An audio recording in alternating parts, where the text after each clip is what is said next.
Salam alaikum, bonjour ou bonsoir les amis. J'espère que vous allez bien partout où vous vous trouvez. En tout cas, c'est ce que je vous souhaite et pour le meilleur de toutes les situations, bien sûr. Bienvenue sur votre chaîne Bled Maghribia qui attend comme toujours vos encouragements en la partageant autour de vous, auprès de vos connaissances et surtout pour ne rien rater, ne rien manquer des dernières nouvelles, des dernières nouveautés de votre chaîne, je vous demanderai modestement et humblement de vous abonner, de faire abonner tous les gens que vous connaissez autour de vous pour y être tout simplement informés très rapidement et ce en toute primeur bien sûr. Pour moi, je suis heureux, content et ravi de vous retrouver une nouvelle fois. Et je vous dis merci de nous recevoir chez vous et parmi vous. Cette 301e vidéo vient vers vous pour vous proposer votre CQFD, c'est-à-dire ce qui fait discussion entre nous, à chacune de nos entrevues. Vous le savez désormais, et je ne cesse de le répéter à chaque fois, à chacune de mes interventions, le CQFD de votre Bled Maghribia se consacre toujours, comme à son habitude, à cette actualité nord-africaine, maghrébine, autour de cette région méditerranéenne, pour venir vous la résumer très brièvement en quelques mots, si ce n'est en quelques petites phrases qui ont été bien sélectionnées parmi cette riche actualité de cette région. Et justement, ce CQFD s'est penché cette fois-ci sur les conséquences, oui, les conséquences de cette fameuse fermeture de ce fameux gazoduc Maghreb-Europe, ce fameux GME, oui, ce fameux GME. Eh bien, l'Algérie perd sa place de premier fournisseur de gaz pour l'Espagne, de l'Espagne. Oui, vous avez bien entendu. L'Algérie perd bel et bien sa place de premier fournisseur de gaz de cette Espagne.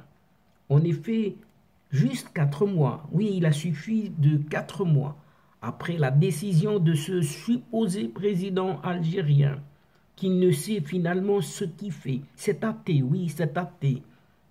Il a décidé de ne pas renouveler l'accord du gazoduc Maghreb-Europe, oui, ce GME, qui passait par le Maroc, rappelez-vous, qui passait par le Maroc.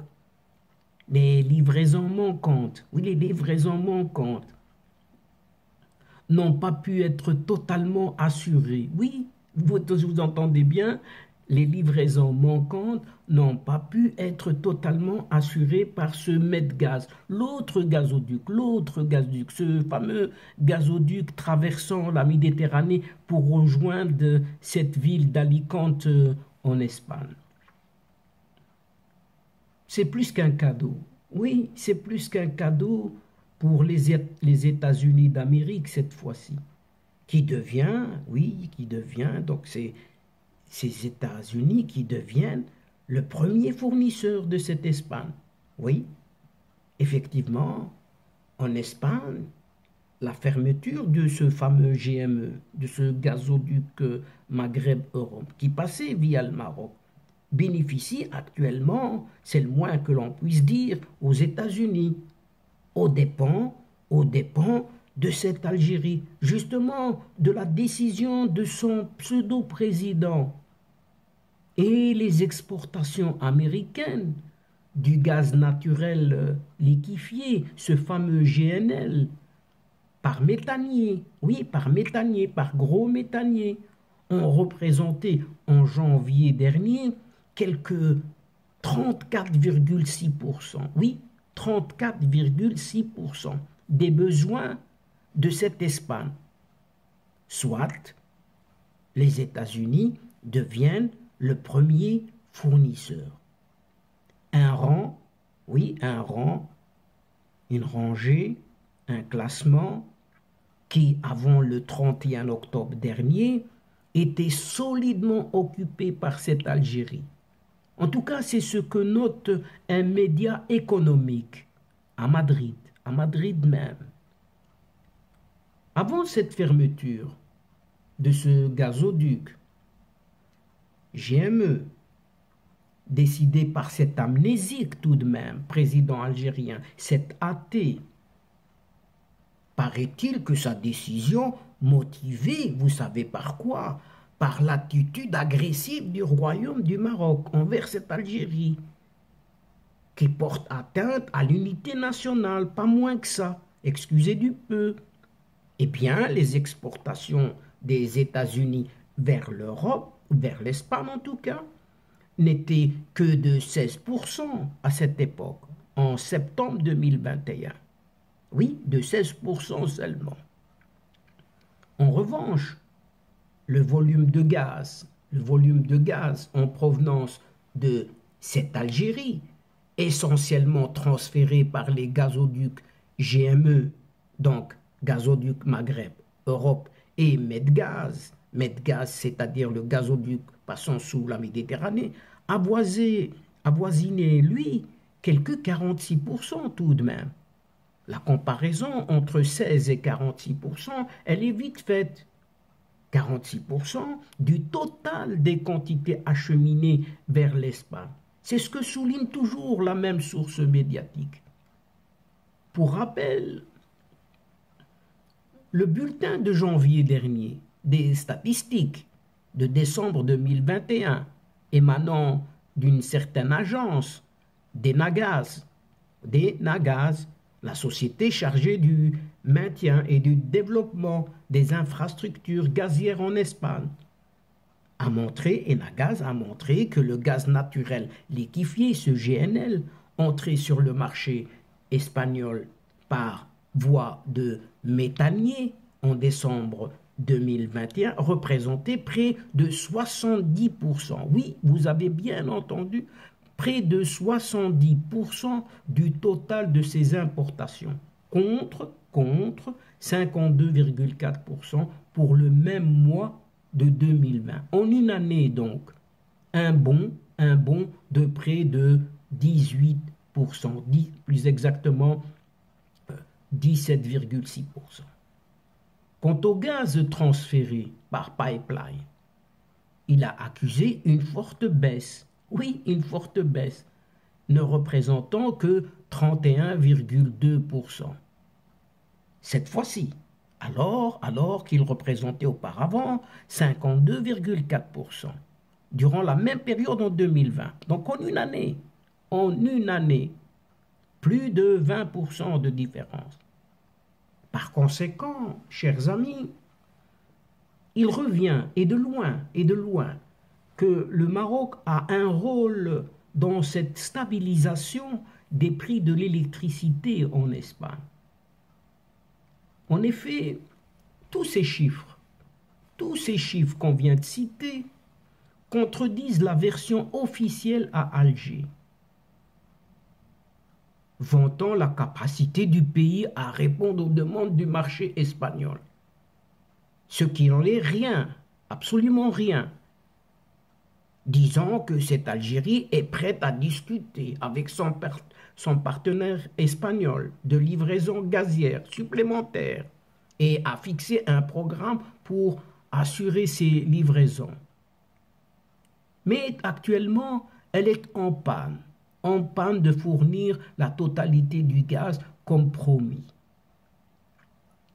Les partenaires espagnols ont été pourtant rassurés que l'Algérie fournira, dans le cadre des contrats conclus entre Sonatrach et les sociétés espagnoles, tous les approvisionnements prévus grâce à l'extension de la capacité de ce fameux Medgaz passant sous la Méditerranée, ainsi que les capacités en gaz naturel liquéfié, ce GNL.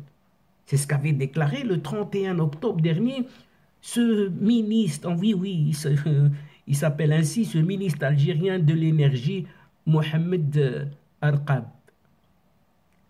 L'augmentation des exportations en GNL, en gaz naturel liquéfié, se traduit automatiquement par une hausse des tarifs. Oui, hausse des tarifs de l'électricité en Espagne.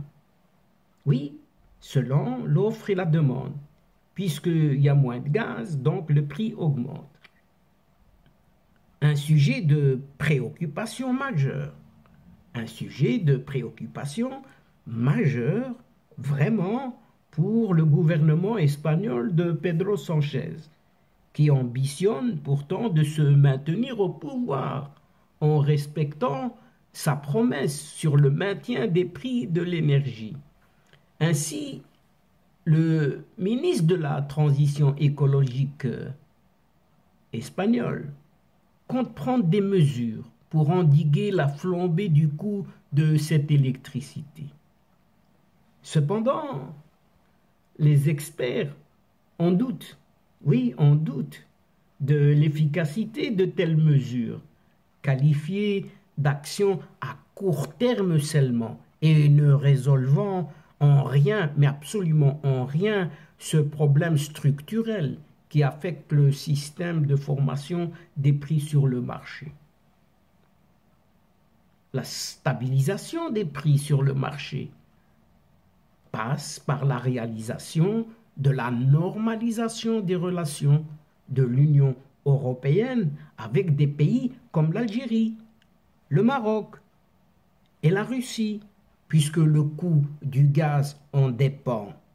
C'est ce qu'affirment les analystes, de nombreux analystes énergétiques, parmi ceux du Fermín Garballo et Mario Sáez. Une approche qui est, dans une certaine mesure, en phase avec certaines observations, et parmi elles ceux de l'European Council on Foreign Relations, ce fameux ECFR. Et dans un rapport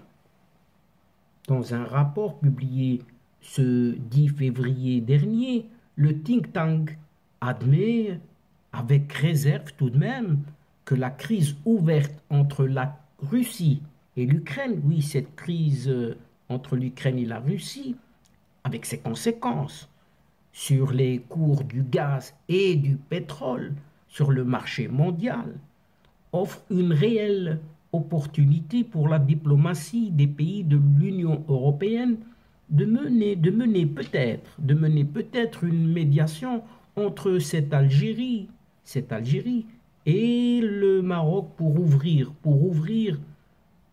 surtout, ne fût-ce que cela, les gazoducs énergétiques. Et donc, chers amis et chers adeptes, c'est sur cette nouvelle et cet espoir que se termine cette séquence en prenant congé de vous. Mais néanmoins, nous espérons vous retrouver très bientôt avec un immense plaisir pour vous relater d'autres thèmes lors de prochaines vidéos de votre CQFD, c'est-à-dire de ce qui fait discussion entre nous. Merci pour votre confiance, pour votre fidélité, pour votre patience et pour votre participation de nous écouter et de nous suivre jusqu'au bout des séquences. Mais néanmoins, ne nous oubliez pas. N'oubliez surtout pas d'aider votre chaîne en vous y abonnant, très nombreux, afin d'y être informé très rapidement. Et surtout, n'hésitez guère de partager autour de vous au maximum, autour avec les gens que vous connaissez, les gens partout où ils sont, de partager donc les séquences vidéo de votre chaîne. Pour ma part, il ne me reste plus qu'à vous dire au revoir les amis. Al-Asdiqa, salam alaikum wa rahmatullah wa barakatuh. À la prochaine fois et à bientôt. إلى اللقاء في حصة أخرى إن شاء الله. مع السلامة.